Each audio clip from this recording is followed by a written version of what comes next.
كما تحب وترزق بأن تصلي عليه. الصلاة والسلام عليكم يا سيدي حبيبي يا رسول اللہ صلی اللہ تعالی علیہ وسلم. سوال کیا گیا مراقبے کا آسان طریقہ کیا ہے؟ جواب بسم اللہ الرحمن الرحیم، درود شریف، آیت الکرسی، سلام قول من رب الرحیم، چاروں خلق، سورہ فاتحہ، کلمہ تنجید اور کلمہ طیبہ وغیرہ تین مرتبہ پڑھیں. اور کلمہ طیبہ پڑھتے وقت اس میں اللہ ذات اپنے خلق کے آئینے میں اور اس میں محمد دریائے وحدت کے بے مثال چاند پر نظر رکھیں اور آنکھیں بند کر کے انبیاء اکرام اولیاء اللہ کی معرفت کی نیت کریں. پھر سوال کیا گیا تھا تصور اس میں اللہ ذات کیا ہے؟ قلب ہی اس میں اللہ ذات ہے. قلب ہی اس میں اللہ ذات کا مصدر ہے. انسان کا دم اس میں اللہ کا مصدر ہے. جب یہ دونوں ایک ہو جاتے ہیں تو نفس کی تاریکی چھٹ جاتی ہے اور قلب روشن ہو جاتا ہے. ایسے قلب کا تصور ہی اس میں اللہ ذات کا تصور ہے. سوال تصور شیخ کیا ہے؟ جواب تصوف میں حقیقی شیخ جسے کہتے ہیں حضرت عشق ہے. جو پیر کامل حضرت عشق کا مظہر بن جاتا ہے وہ مقام پیری پر آ جاتا ہے. ایسے پیر کا تصور آنکھ بند کر کے جلنے والی آگ میں کیا جاتا ہے تو فوراً حضرت شیخ کی صورت جلوہ گر ہوتی ہے اور اپنے طالب کو ہر مقام طے کرواتی ہے. یہ تصور بت پرستی سے پاک ہے. یہ تصور بت پرستی سے پاک ہے، ورنہ برائے نام پیر کا تصور کرنا شرک ہے. سوال فنا فی اللہ کیا ہے؟ قلب توحید کا مظہر ہے. جواب قلب توحید کا مظہر ہے جو ظلمات کے 70,000 پردوں میں پوشیدہ ہے. جب حضرت عشق طالب اللہ کو توحید میں غسل کرواتے ہیں تو بعض کم حوصلے غرق ہو جاتے ہیں.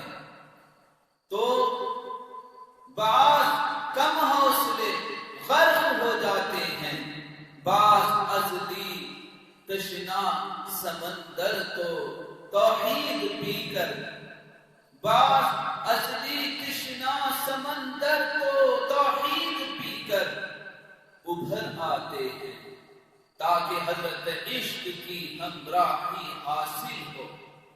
سوال کیا گیا فنا فی الرسول کیا ہے؟ جواب اس میں محمد صلی اللہ علیہ وسلم جو نور سے نور سورج ہے اس کے تصور سے طالب اللہ مجلس محمدی صلی اللہ علیہ وسلم میں پہنچ جاتا ہے اور نفس سے پاک ہو کر آپ کے غلاموں میں شامل ہو جاتا ہے اور یہاں نبی کریم عاشق اور آپ صلی اللہ علیہ وسلم کا خوش نصیب امتی معشوق ہو جاتا ہے. سوال کیا گیا فنا کی ذات کیا ہے؟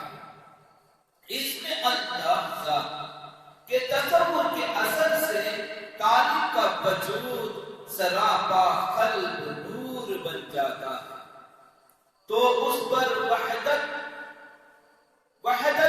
مطلق کی معرفت ظاہر ہو جاتی ہے. جو فقیر اس بحر بے کنار میں غوطہ لگاتا ہے تو وہ ازل تا ابد مست وہ مغمور ہو کر روشن ضمیر ہو جاتا ہے اور ذات کو ذات میں فنا کر کے فنا فی ذات ہو کر سلطان الفقر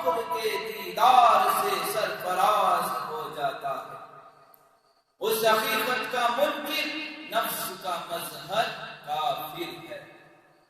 سوال سر الہی کیا ہے؟ جواب تصور ایک نور ہے جو جمال کو پہنچ کر معرفت الا اللہ اور مجلس محمد رسول اللہ کی اطاعت کی عطا سے مقام فخر عطا کرواتا ہے۔ اس کے بعد حضور مطلق لا مکانی سے الہام جاری ہوتا ہے۔ سالک سر الہی سے واقف ہو کر صاحب کشف ہو جاتا ہے۔ لا مکان کیا ہے؟ اس کی قدرت کے آسمانوں کا جلالی اور جمالی نور ہے۔ اگر سالک پر حضرت عشق مہربان ہوتے ہیں تو یہ راز ربوبیت فاش ہو جاتا ہے۔ سوال کیا گیا مقام حضور کیا ہے؟ لا مکانی تجلیات و اسرار کا راز ہے۔ جواب پھر سوال کیا گیا نفس مطمئنہ کسے کہتے ہیں؟ جواب جب نفس صرف الہی کے گوہر مقصود کا مظہر بن جاتا ہے تو نفس مطمئنہ کہلاتا ہے۔ نفس جب دریائے وحدت کو نوش کر لیتا ہے تو نفس ملہمہ کہلاتا ہے۔ نفس جب بحر توحید کو قلب میں نوش کر لیتا ہے تو نفس لوامہ کہلاتا ہے۔ اور نفس آتش پرست خدا بن جاتا ہے تو نفس امارہ بن جاتا ہے۔ سوال کیا گیا عشق و نفس کیا ہے؟ جواب دیا گیا اس میں اللہ ہو جو انسان میں دم کی شکل میں متحرک ہے، وہ ذکر پاس انفاس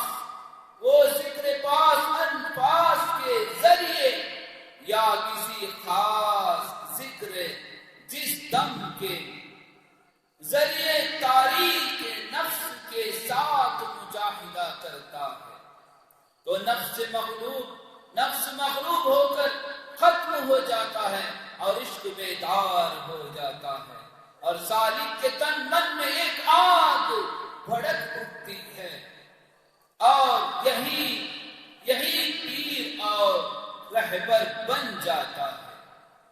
سوال کیا گیا علم الیقین کی تعریف مختصر کیجیے۔ جواب علم الیقین عرش کے قریب دودھ کی ایک ندی ہے جو خالص ہے۔ سوال کیا گیا عین الیقین کیا ہے؟ جواب دیا گیا عین الیقین چشم قلب اور توحید کا گواہ ہے۔ پھر سوال کیا گیا حق الیقین کیا ہے؟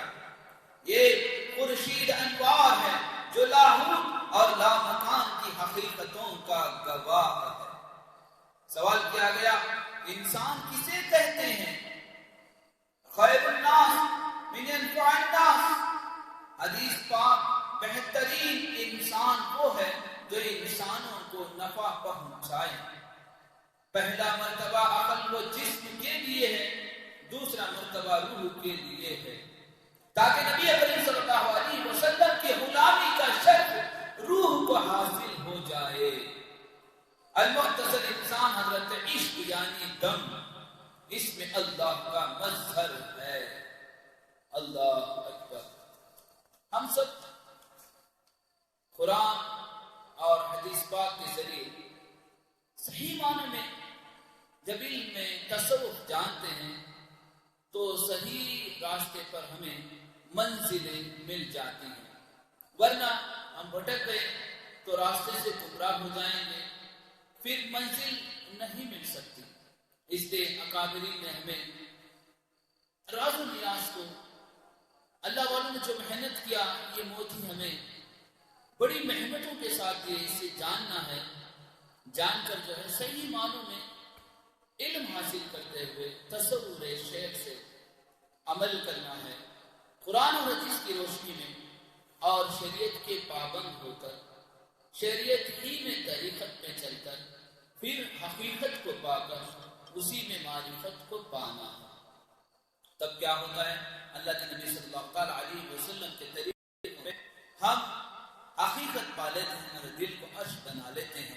وہ اللہ پاک ہمیں باطنی آنکھ بھی عطا کرتا ہے اور ہماری نگاہوں میں وہ روشنیاں آ جاتی ہیں، ہم انشاءاللہ جلوے بھی دیکھ لیتے ہیں۔ اس لیے اللہ والوں نے بڑی ریاضتیں کی، بڑے تقوی کے ساتھ پرہیزگاری کے ساتھ زندگی گزاری۔ آسانی سے کوئی چیز نہیں ملتی ہے، انسان کو چاہیے کہ کوشش کرنا پڑتا ہے۔ ہم دیکھتے ہیں کہ جانوروں کو پیدا ہوتی اللہ پاک الہام دے دیتا ہے، ان کو جو ہے سیکھنا نہیں پڑتا، خود بخود دیکھتے ہیں مکڑی جالا بناتی ہے، ڈھکوری اپنا گھر بنا لیتی ہے۔ ہم دیکھتے ہیں کہ جانور خود بخود جا کے ماں کی تھان سے دودھ پی لیتے ہیں، جب ان کو سکھایا نہیں جاتا۔ دیکھتے ہیں پرندہ اڑنے لگتا ہے، ان کو سکھایا نہیں جاتا، اللہ ان کو خود بخود علم دیا ہے۔ مگر انسان کو جب دیکھتے ہیں تو انسان کے اندر ایک خاص ہے بات، اس کو کوشش کرنا پڑتا ہے، سیکھنا پڑتا ہے۔ کوشش کے بغیر، محنتوں کے بغیر، قربانیوں کے بغیر انسان دنیا میں کچھ نہیں پاتا۔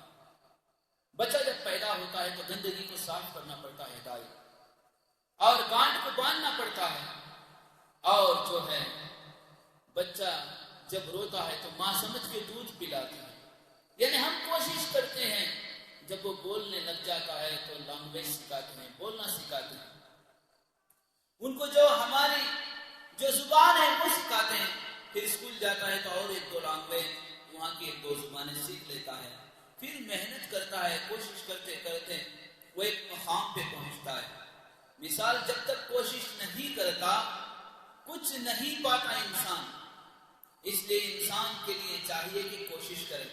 ہم دیکھتے ہیں واقعات اکابرین سے سنتے ہیں، کتابوں سے بھی پڑھتے ہیں کہ غوث پاک رحمۃ اللہ علیہ، خواجہ غریب نواز رحمۃ اللہ علیہ مادر ذات اولیاء ہیں، مگر اسٹرگل کیے لائف کے اندر جو ہے انہوں نے بہت ریاضت کی، قربانیاں دی، جنگلوں میں، غاروں میں، اللہ کی محبت میں انہوں نے بہت تقوی اختیار کیا، پرہیزگاری کی، قربانیاں دی، شریعت کے پابند تھے، باوضو رہتے تھے، تہجد گزار، ہمیشہ تلاوت قرآن کرتے اور قربانی دیا نفس کے خلاف۔ اتنا اللہ کے عشق میں، پیار میں، محبت میں ڈوب گئے کہ ان کی قربانیوں نے منزلوں کو پہنچا دیا۔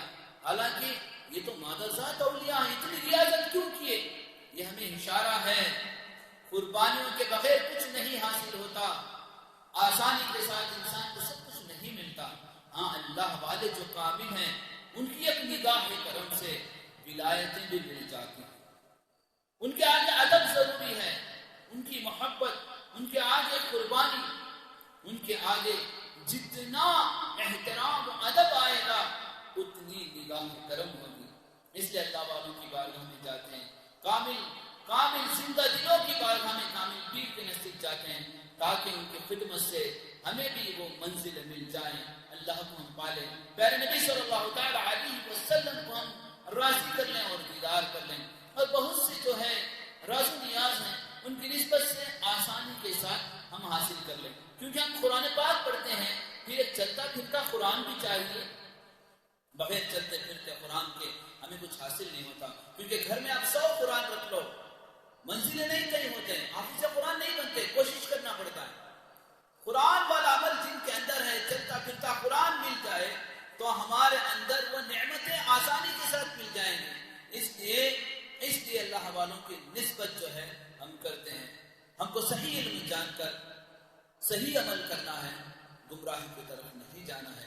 جس طرح غوث پاک غریب نواز اللہ والوں نے ہمیں پیارے نبی صلی اللہ تعالیٰ علیہ وسلم کے ذریعے جو علم دیے، اسی طرح علم حاصل کریں گے، عمل کریں گے، نمازوں کے ساتھ، تقوی کے ساتھ، برائیوں کو چھوڑ کر، بدکاریوں کو چھوڑ کر، گناہوں سے بچتے ہوئے، ماں باپ کی دعائیں دیتے ہوئے، اور پیر و مرشد کی نسبت میں، ہر ایک کی نسبت میں جو ہے بہتر خوبصورت عمل کے ساتھ زندگی کریں گے تو انشاءاللہ ہمیں دنیا و آخرت حسین بنے گی۔ اللہ پاک ہمیں سننے سے زیادہ عمل کی توفیق عطا فرمائے۔